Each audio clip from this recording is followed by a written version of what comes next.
Hello student, ये जो आपका वीडियो है वो उत्तराखंड की परीक्षाओं के लिए है। विशेषकर आपके जो उत्तराखंड में आरओ, एआरओ या फिर दरोगा, बंदी रक्षक और उसके अलावा जो अभी हाल ही में पोस्टें निकली हैं अधिशासी अधिकारी वगैरह, उसके जीएस के लिए है। तो इसमें आपका जनरल स्टडी के जितनी भी यूनिटें हैं उनको कवर करने का प्रयास किया गया है। हिस्ट्री, ज्योग्राफी, इकोनॉमी, पॉलिटिक्स और आपका कंप्यूटर और उसके अलावा आपका जो रीजनिंग है। तो इसमें जो हमारे क्वेश्चन है उनका आपका पीडीएफ हमने अपने टेलीग्राम चैनल पर डाल दिया है। वहां से आप इसका पीडीएफ प्राप्त कर लें और वहां से क्वेश्चनों को सॉल्व करने के बाद बताएं। अगर आपका यहाँ पर 20 से ऊपर स्कोर हो रहा है या 20 स्कोर हो रहा है तो ये समझ लीजिएगा कि आपकी जीएस की तैयारी बहुत शानदार है, क्योंकि यहाँ पर 20 करने का मतलब है क्योंकि हम पेपरों को इस हिसाब से बना रहे हैं जो आपका सिलेबस दिया हुआ है उस सिलेबस को आपका टच करे वो। तो इसका मतलब यह है कि आपने सिलेबस कवर कर रखा है, तभी आप उस नंबर को प्राप्त कर सकते हैं। पहला क्वेश्चन है, विशेष आहरण अधिकार एसडीआर की सुविधा किस में उपलब्ध है? विशेष आहरण अधिकार, इसे बोलते हैं हम special drawing right. Special drawing right. पहले तक क्या होता था कि आईएमएफ की जो इंटरनेशनल आपका मॉनिटरिंग फंड यानी कि अंतरराष्ट्रीय मुद्रा कोष है, इसकी सुविधा है ये। पहले तक क्या होता था, अंतरराष्ट्रीय मुद्रा कोष में जो आपका मुद्रा का लेन देन होता था वो आपके डॉलर है, पाउंड है, फ्रैंक है, येन है और आपका रूबल, इनमें होता था। तो बाद में फिर उसके लिए एक एकीकृत आपका मुद्रा बना दी या एकीकृत आपका तरीका बना दिया जिसे हम स्पेशल ड्राइंग राइट बोलते हैं। ये अंतरराष्ट्रीय मुद्रा कोष यानी कि आईएमएफ की सुविधा है। अगला है, भारतीय आयोजन के समाजवादी आदर्श का उद्देश्य परिलक्षित होता है। भारतीय आयोजन, भारत में जो नियोजन हुआ है उसका समाजवादी आदर्श का उद्देश्य परिलक्षित होता है, यानी कि समाजवादी उद्देश्य क्या है कह रहा है। तो इस बंद अर्थव्यवस्था में, मिश्रित अर्थव्यवस्था में, सार्वजनिक क्षेत्र में, खुली अर्थव्यवस्था में। देखो, भारत की आजादी के बाद भारत के नीति नियंताओं ने भारत को न तो पूंजीवाद की तरफ धकेला और ना ही आपका साम्यवाद की तरफ। तो इन्होंने कहा कि हम एक ऐसी अर्थव्यवस्था बनाएंगे जिसमें कुछ क्षेत्रों को हम आपके प्राइवेट सेक्टर में देंगे और कुछ क्षेत्रों पर सरकारी नियंत्रण ही रखेंगे। यानी कि हम समाजवाद, कहने का मतलब है कि विकास को असंतुलित नहीं होने देंगे। जहां जरूरत पड़ेगी वहां सरकार काम करेगी और जहां आपका पूंजीपतियों की जरूरत है वहां पूंजीपतियों से भी काम लिया जाएगा। तो इस तरीके से भारत ने अपना नियोजन जो परिलक्षित करा समाजवाद के रूप में, वो है आपका मिश्रित अर्थव्यवस्था में। किसमें है? मिश्रित अर्थव्यवस्था। ना तो ये पूरा का पूरा आपका पूंजीवाद है, ना ही ये पूरा का पूरा साम्यवाद है, बल्कि उसके बीच कहीं ये एक समाजवादी विचारधारा है जो हमारे आर्थिक नियोजन यानी कि पंचवर्षीय योजनाओं का आधार बनी। निम्नलिखित में से कौन सा एक कंप्यूटर आउटपुट डिवाइस नहीं है? कौन सी एक कंप्यूटर आउटपुट डिवाइस नहीं है? Drum pen, plotter. प्लॉटर हम कोई भी हो वो आपका आउटपुट ही होता है क्योंकि वो प्लॉट करता है, चीजों को प्रदर्शित करता है। सीआरटी मॉनिटर, ये भी आपका क्या है, जो आपका मॉनिटर है, ये भी आपका चीजों को प्रदर्शित करता है जो आउटपुट दे दिया है सीपीयू ने। एयरफोन, एयरफोन भी हमें जो आउटपुट के रूप में वॉइस मिलती है उसके माध्यम से सुनते हैं हम। और digital camera, digital camera input है। फोटो हमें वो देता नहीं है बल्कि लेता है। कैमरा पहले फोटो लेकर के उसे सिस्टम में डालता है, हम मॉनिटर में उसे देख सकते हैं। तो डिजिटल कैमरा एक इनपुट डिवाइस है, ना कि आउटपुट डिवाइस। अगला क्वेश्चन है, कंप्यूटर के सभी भाग ठीक कार्य कर रहे हैं। कंप्यूटर के बाद सभी भाग ठीक कार्य कर रहे हैं तथा सिस्टम में लगे हुए हैं, यह सुनिश्चित करता है। कौन करता है? बूटिंग द्वारा, प्रोसेसिंग द्वारा, डेस्कटॉप द्वारा या फिर एडिटिंग द्वारा। सभी भाग प्रॉपर काम कर रहे हैं और सिस्टम से जुड़े हैं, ये बूटिंग के द्वारा पता चलता है। बूटिंग का मतलब ही यही है कि उसकी सारी चीजें क्या हैं, यथासंभव जो चीजें हैं, डिवाइसें हैं, वो जुड़ी हुई हैं और प्रॉपर आपके कार्य कर रही हैं, उन्हें कनेक्ट कर दिया गया है।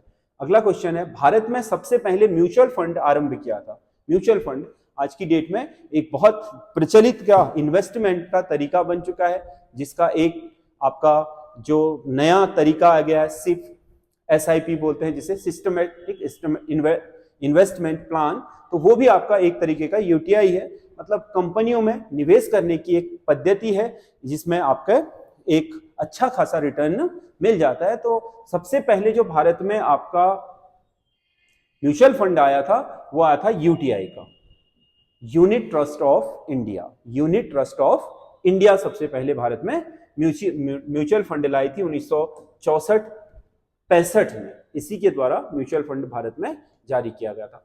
फोर्ट्रॉन भाषा का प्रयोग किया जाता है। फोटोन, फोटोन कंप्यूटर की एक भाषा है।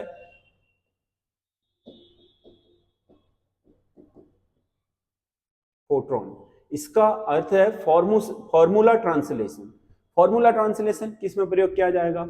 गणित, इसमें गणितीय संक्रियाओं को सॉल्व करने में।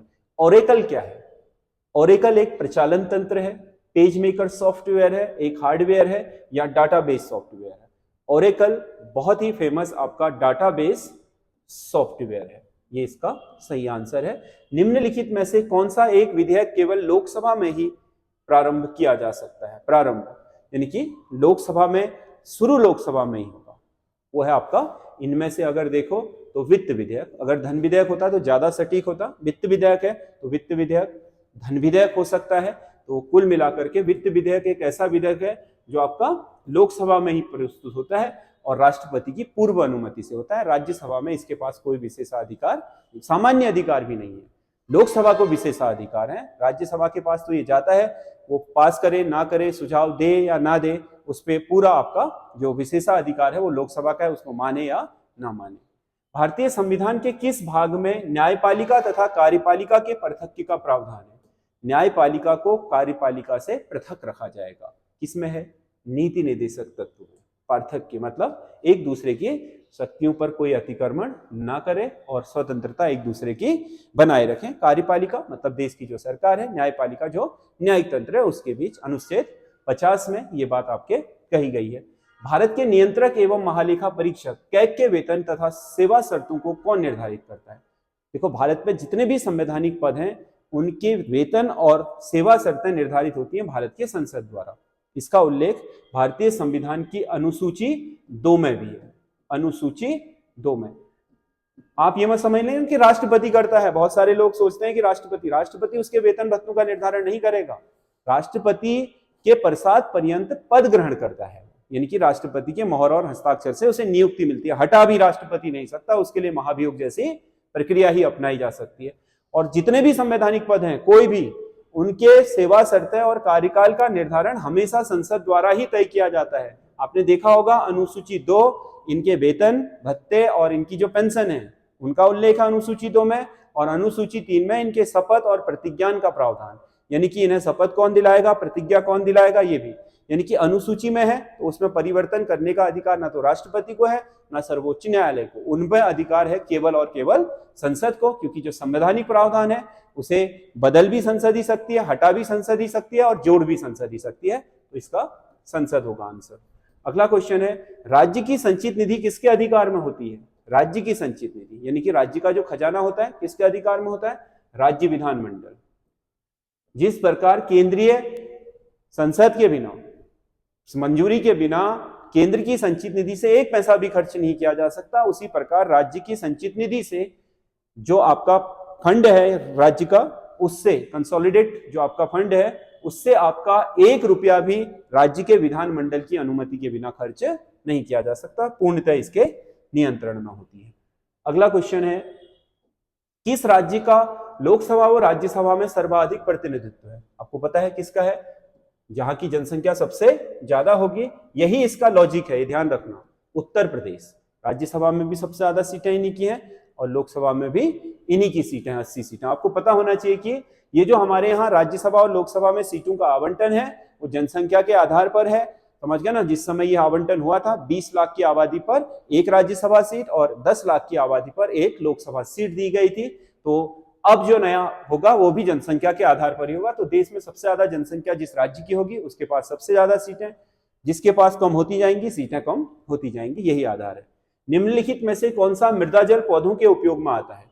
मिट्टी में स्थित कौन सा जल पौधे उपयोग कर पाते हैं? तो पौधे उपयोग करते हैं कैपिलरी वाटर को, केसीय जल, यानी कि जो मिट्टी के अंदर की जो सूक्ष्म नसें होती हैं, यानी कि कैपिलरीज होती हैं, छोटी छोटी पतली पतली, उनमें जो पानी होता है उसी को यूज करते हैं पौधे, क्योंकि वो पानी इनके लिए एक तो लेना आसान होता है, दूसरा उसी पानी में जो मिट्टी के पोषक तत्व होते हैं वो घुले होते हैं। तो केशिकीय जल या फिर कैपिलरी वाटर बोलते हैं इसको। एंडीज पर्वतमाला उदाहरण है, किसका उदाहरण है एंडीज पर्वतमाला? एंडीज दुनिया की सबसे बड़ी पर्वतमाला है, जो आपका वलित पर्वत है। मतलब मोड़दार पर्वत, जैसे हिमालय है ये भी एक बलित पर्वत है, एंडीज भी, एंडीज सबसे बड़ा पर्वत है दुनिया का, 7200 किलोमीटर लंबा। मतलब दक्षिण अमेरिका महाद्वीप में अगर आप देखोगे तो पूरे दक्षिण अमेरिका महाद्वीप में यहां से लेकर के यहां तक पूरा आपका एंडीज पर्वतमाला है, त्रिनिदाद एंड टोबैगो से यहाँ वालपेरोजी तक, चिली तक। ठीक है, तो ये आपके 7200 किलोमीटर है, हमारे हिमालय से लगभग 3 गुना बड़ी पर्वत, ऊंची नहीं, बड़ी, लंबी। अगला क्वेश्चन है, भारत में आरक्षित वन से तात्पर्य है? ए, स्थानीय उपयोग के लिए आरक्षित वन, व्यावसायिक दोहन के लिए आरक्षित वन, शिकार के लिए आरक्षित वन, औषधीय पादपों के विकास के लिए आरक्षित वन। भारत में जिन्हें आपका आरक्षित वन या रिजर्व फॉरेस्ट कहा जाता है वो व्यावसायिक दोहन के लिए आरक्षित वन होते हैं। उनमें नियम होते हैं कि किन वृक्षों का दोहन किया जा सकता है, किन का नहीं किया जा सकता, या किस प्रकार से किया जाएगा। ये आपका ऑप्शन बी सही है। अगला क्वेश्चन है, प्रायद्वीपीय भारत में सिंचाई का सबसे प्रमुख साधन है? प्रायद्वीपीय भारत यानी कि दक्कन का पठारी भाग, प्रायद्वीप किसे बोलते हैं? जो 3 ओर से समुद्र से घिरा हो, भारत का ये वाला हिस्सा, जिसमें इधर क्या है, बंगाल की खाड़ी, और इधर, यानी कि इस हिस्से में सबसे ज्यादा जो सिंचाई होती है वो किससे होती है? तो इस हिस्से में सबसे ज्यादा सिंचाई होती है तालाब से। प्रायद्वीपीय भारत में सबसे ज्यादा सिंचाई होती है तालाब से, तो इसका सही आंसर होगा, प्रायद्वीपीय भारत में सिंचाई का सबसे प्रमुख साधन है तालाब। क्या है? तालाब। अगला क्वेश्चन है, खासी नामक जनजातीय विद्रोह का नेतृत्व किसने किया था? खासी विद्रोह अपने समय का बहुत ही जबरदस्त विद्रोह था, जो आपके नॉर्थ ईस्ट में स्थित मेघालय में खासी पहाड़ियों में रहने वाली जो जनजाति है, उन्होंने ये विद्रोह किया था अंग्रेज और जमींदारों के विरुद्ध अपने क्षेत्र में प्रवेश और संसाधनों के दोहन को लेकर के। तो इसका नेतृत्व किया था तीरथ सिंह ने। खासी विद्रोह का नेतृत्व किया था तीरथ सिंह ने। अगला क्वेश्चन है, क्रांति की तलवार पर धार वैचारिक पत्थर पर रगड़ने से आती है? क्रांति की तलवार पर धार वैचारिक पत्थर पर रगड़ने से आती है, किसने कहा था? ये सरदार भगत सिंह ने ये कहा था।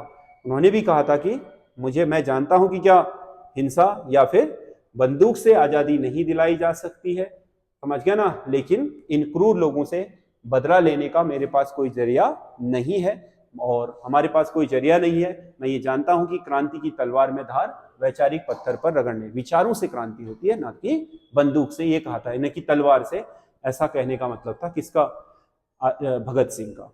अगला, मोन्तेरास तथा एकावीवा नामक ईसाई पादरी किस मुगल शासक के दरबार में आए थे?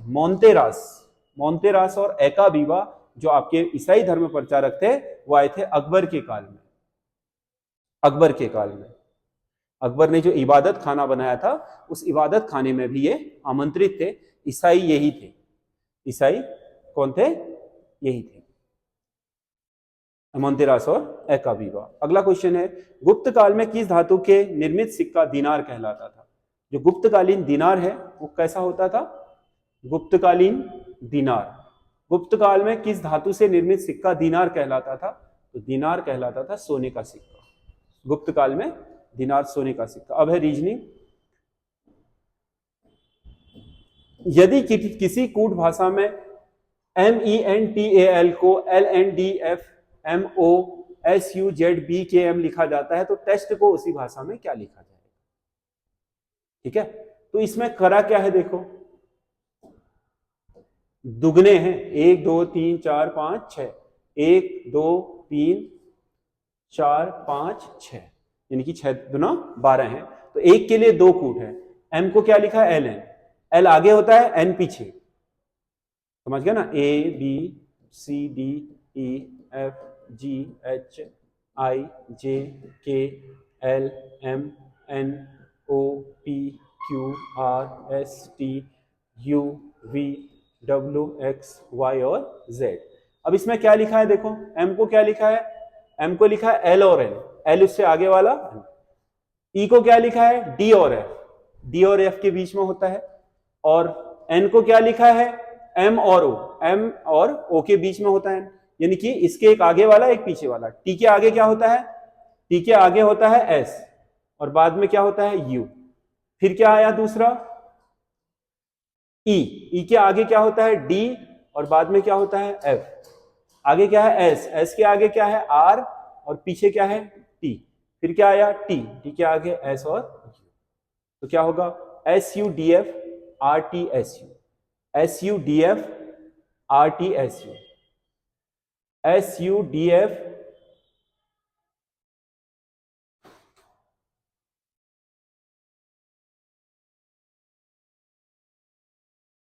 S U D F R T S U, यानी कि इसका आंसर है डी। लड़कों की एक पंक्ति में, अगला क्वेश्चन है, लड़कों की एक पंक्ति में ए बाईं ओर से 10वां है।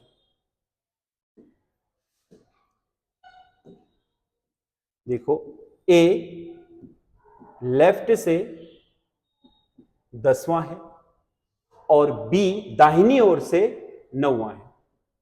बी कितना है 9वां है राइट से, ये कितना था 10वां लेफ्ट से। तब वो क्या कह रहा है, यदि वह अपना स्थान बदल लेते हैं तो ए बाईं ओर से 15वां हो जाता है। ए वैसे भी बाईं ओर से 10वां था, यानी कि वो इसके स्थान पर आ जाता है तो ये 15वां हो जाता है। तो यहां से कितना था 9, यहां से कितना है 15, 9 और 15 कितना हो गया 24, क्योंकि ये 2 बार गिन लिया इधर से भी उधर से भी -1। तो इस पंक्ति में टोटल कितने लड़कों की संख्या होगी 23। कितनी होगी 23। वैसे भी कंफर्म कर लीजिएगा आप ऐसे बना करके, पहले 10 तक बनाइए, फिर 11 12 13 14 15, क्योंकि वहां पर पहले 15 की जगह कौन था 9, अब क्या हो गया है ये 15। ठीक है, अब क्या हो गया है 15, स्थान बदलने पर उसी वहां से आ रहा है, ऐसा नहीं कि यहां से यहां शिफ्ट हो रहा है, ये ध्यान रखिएगा। तो इस वजह से क्या है, यहां से 15 हो गया है, यहां से ये 9 हो गया है, लेकिन है वो एक ही स्थान, 2 जगह से गिन लिया है तो एक तो कम हो जाएगा, 15 और 9 24 माइनस 1 बराबर 23। अगला क्वेश्चन है, कौन सा एक अन्य 3 से भिन्न है, बहुतायत, प्रचुर, बहुत अधिक, विस्तृत। देखो 4 शब्द दिए हैं, कह रहा है कौन सा अन्य 3 से भिन्न है। बहुतायत मात्रा बताता है, प्रचुर भी मात्रा बताता है, बहुत अधिक भी मात्रा बताता है, विस्तृत क्षेत्र बताता है, मात्रा नहीं। तो इसमें से कौन सही होगा, विस्तृत। दी गई अक्षर श्रृंखला में खाली स्थानों को क्रम से भरने पर कौन सा अक्षर समूह से पूरा करेगा। ये दी हुई श्रृंखला है, तो इसमें हम क्या करते हैं, इसमें हम इसे पहले डिवाइड कर लेते हैं, उसके बाद भरेंगे इसको। यानी कि पहले ये देख लेते हैं कि जी से पहले क्या आ रहा है, जी से पहले गैप है, अगर ई भर ले हैं क्योंकि जी से पहले ई आया है, और ए के बाद क्या आ रहा है सी, ए के बाद, यहीं से हिंट मिल रही है हमें। देखिए समझो इसको, जैसे जी से पहले ब्लैंक है, यहां जी से पहले ई है, तो जी से पहले हम ई भर लेते हैं यहां पर, और ए के बाद यहां क्या है सी है, तो ए के बाद यहां भी सी रख लें। जी के बाद क्या है ए है, तो और ई के बाद क्या है, फिर ई के बाद क्या है जी, तो हमने क्या भरा ई सी ए जी, ई सी ए जी, यानी कि ये बन भी रहा होगा, देखो 4 4 4, ए सी ई जी, ए सी ई जी, ए सी ई जी। ये जो ब्लैंक भरने के लिए आते हैं, इनकी हिंट उसी में छिपी होती है, उसी से आप एक को भर लीजिएगा, दूसरे का रास्ता खुद ब खुद खुल जाता है। तो इसका आंसर ये है। अगला क्वेश्चन है, कुछ प्रश्न आकृतियां दी हैं और सामने उनकी उत्तर आकृतियां हैं। ये प्रश्न आकृतियां हैं, इसका संबंध इससे क्या है और इसका संबंध इससे भी वही बनाना है। अब देखो इसका संबंध क्या है, ये जो आपका आकृति है इसे ले गया है यहां, और ये जो आकृति है इसे ले गया है यहां, और ये जो आकृति है ये आ गई है नीचे। टॉप वाली कहां आई है नीचे, तो प्लस को कहां ले आते हैं हम नीचे, और जो नीचे थी वो कहां गई है यहां, तो इसमें एस कहां पर आएगा यहां पर, नीचे वाली यहां चली गई है, और उसके अलावा जो यहां पर थी वो कहां आ गई है यहां पर वाली यहां, तो इसका मतलब ये तीर कहां आ गया यहां, और जो आपका क्या था यहां वाली आकृति थी वो गई है यहां, तो हम भी यहां वाली आकृति को ले जाते हैं यहां, और इसमें आएगी अब कोई नई आकृति। तो इसमें किसमें है ऐसा जहां पर आपके नई आकृति आ रही है, तो इसमें तो आपके क्या है ये वाला यहां है सी में, यानी कि यहां पर आ गया ये आकृति, तो इसका मतलब सी इसका सही आंसर है, ये आकृतियों का मूवमेंट है। तो ये 25 क्वेश्चन है, इन्हें ध्यान से करिए और कमेंट करके बताइए कि आपको कैसा लग रहा है। और जब बहुत ही जल्दी हम आपका इसके जो आरओ है और एआरओ है उसके लिए आपके प्रैक्टिस सेट लाने वाले हैं, पूरे के पूरे प्रैक्टिस सेट लाने वाले हैं। वो आपके 150 नंबर वाले प्रैक्टिस सेट, तो उसे भी हम प्रयास करेंगे कि आपके यूट्यूब पर डाल दें, क्योंकि ये आपके जो प्रैक्टिस सेट है 25-25 नंबर के, टाइम बहुत लगता है। आप ये मत समझिएगा कि क्या मैं 100 नंबर का डेली बना दूं, तो 100 नंबर का डेली बना पाना पॉसिबल नहीं है।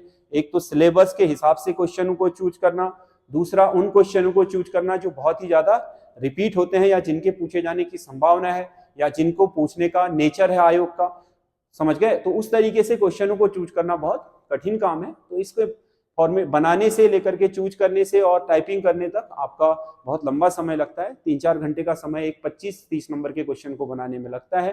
तो इसी वजह से आपका इसमें संख्या बढ़ाना थोड़ा पॉसिबल नहीं हो पा रहा है।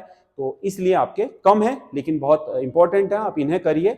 आपको लगातार मिलते रहेंगे तो आपके पास एक अच्छी खासी संख्या क्वेश्चनों की हो जाएगी। बाकी अगर आपको मैं कोई कोर्स लॉन्च करूंगा तो मैं आपको वीडियो के माध्यम से बता दूंगा। जो हमारे डिस्क्रिप्टिव क्लास नोट्स होते हैं या फिर आपके जो पेपर रेगुलर आपके जिन परीक्षाओं को लेकर के बनाए जाते हैं उनको लेकर, तो मैं आपको यूट्यूब से ही सूचित कर दूंगा।